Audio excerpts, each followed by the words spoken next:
Assalamualaikum warahmatullahi wabarakatuh. Yang terhormat Ibu Dewi Febriani, SEMSI, selaku dosen Hukum Bisnis dan Regulasi. Saya Dira Febriani dengan NIM 22043036 dari Prodi Akuntansi akan mempresentasikan tentang perlindungan konsumen. Konsumen adalah seseorang ataupun sekelompok orang, baik rumah tangga maupun organisasi, yang membeli barang ataupun jasa untuk dikonsumsi sendiri maupun untuk kepentingan lainnya. Perlindungan konsumen di Indonesia tercantum dalam Peraturan Undang-Undang Nomor 8 Tahun 1999 Pasal 1 Ayat 1 yang berbunyi, perlindungan konsumen adalah segala upaya yang menjamin adanya kepastian hukum untuk memberi perlindungan kepada konsumen.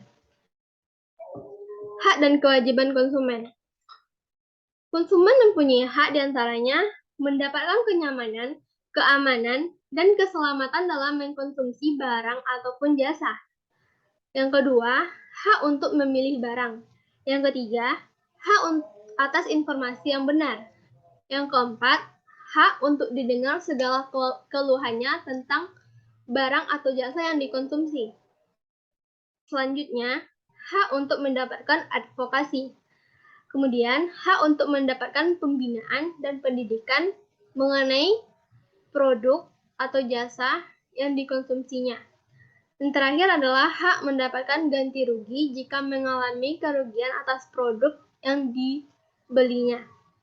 Kewajiban konsumen, yang pertama mengikuti petunjuk informasi dan prosedur pemakaian produk yang benar. Yang kedua, beretikat baik dalam melakukan transaksi.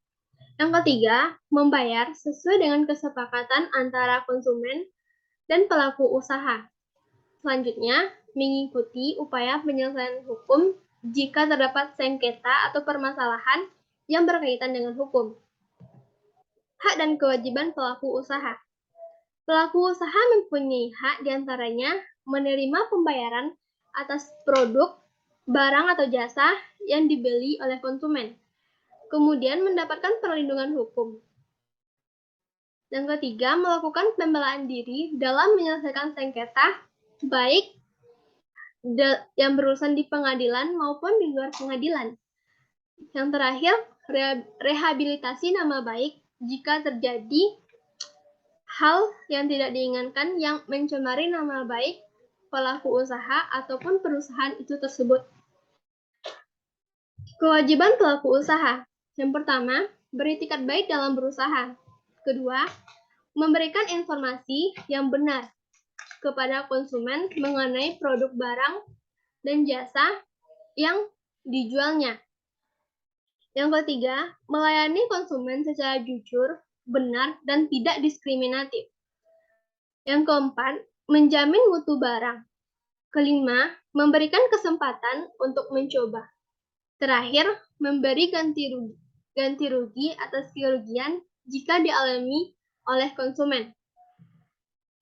Perlindungan konsumen merupakan keseluruhan peraturan hukum yang mengatur hak dan kewajiban antara konsumen dan pelaku usaha untuk memenuhi kebutuhannya, mengatur upaya dalam menjamin terwujudnya perlindungan hukum terhadap kepentingan konsumen dan pelaku usaha.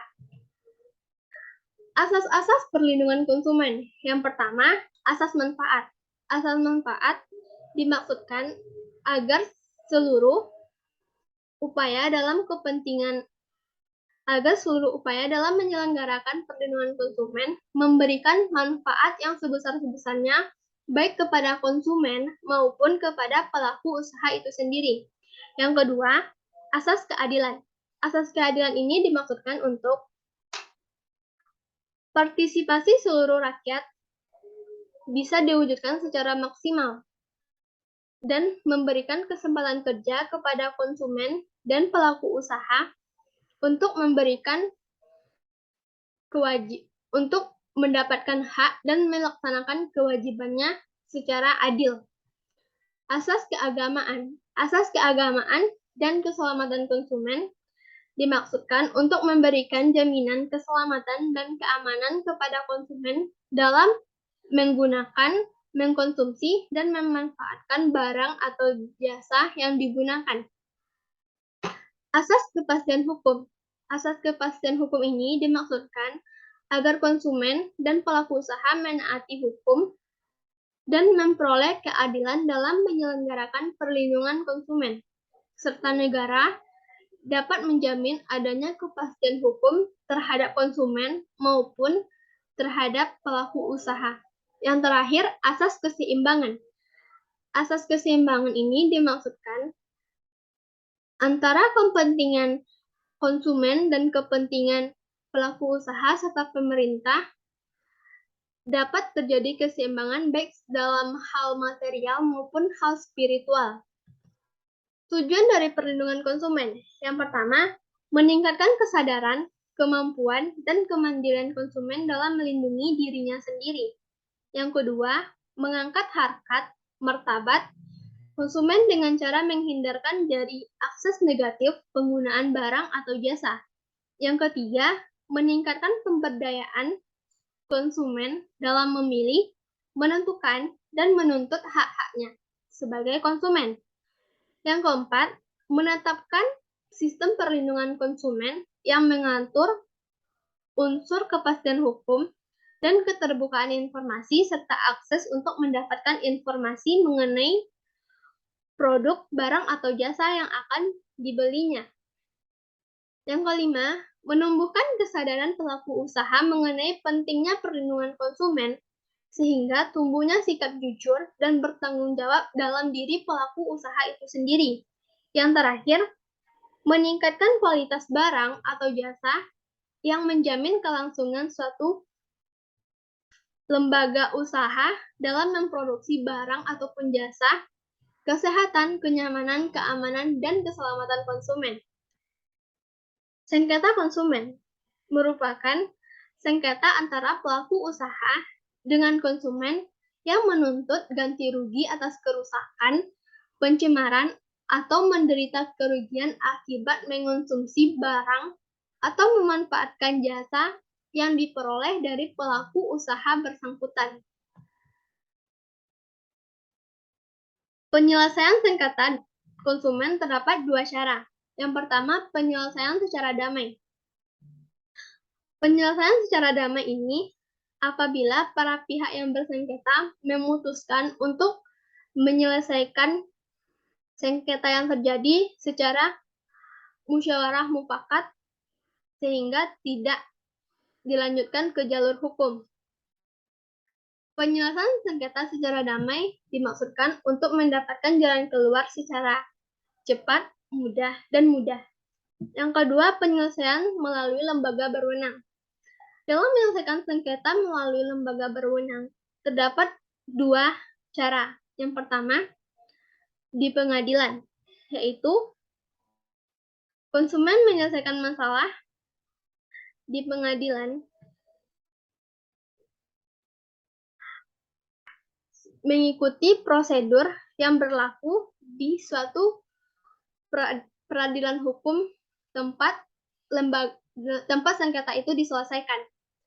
Yang kedua, penyelesaian sengketa di luar pengadilan. Penyelesaian sengketa di luar pengadilan untuk mencapai kesepakatan mengenai bentuk dan besarnya kerugian yang akan diganti, serta mengenai tindakan agar tidak kembali terjadi kerugian yang dialami oleh konsumen. Perlindungan konsumen tidak menghilangkan tanggung jawab pidana sebagaimana yang telah diatur oleh undang-undang. Lembaga Perlindungan Konsumen di Indonesia. Yang pertama adalah Badan Perlindungan Konsumen Nasional. Badan Perlindungan Konsumen Nasional adalah badan yang dibentuk untuk membantu upaya pengembangan perlindungan konsumen. Badan Perlindungan Konsumen Nasional dibentuk dalam rangka mengembangkan upaya perlindungan konsumen dan memiliki fungsi dalam memberikan saran dan pertimbangan kepada pemerintah dalam mengembangkan perlindungan konsumen di Indonesia. Yang kedua, Lembaga Perlindungan Konsumen Swadaya Masyarakat, yaitu lembaga non-pemerintah yang terdaftar dan diakui oleh pemerintah yang mempunyai kegiatan menangani perlindungan konsumen. Pengakuan pemerintah terhadap lembaga perlindungan konsumen swadaya masyarakat bukan tanpa syarat, melainkan lembaga tersebut harus terdaftar di pemerintah, kabupaten atau kota, dan bergerak di bidang perlindungan konsumen. Yang ketiga, Badan Penyelesaian Sengketa Konsumen, yaitu badan yang bertugas menangani dan menyelesaikan sengketa antara pelaku usaha dan konsumen. Tugas Badan Perlindungan Konsumen Nasional.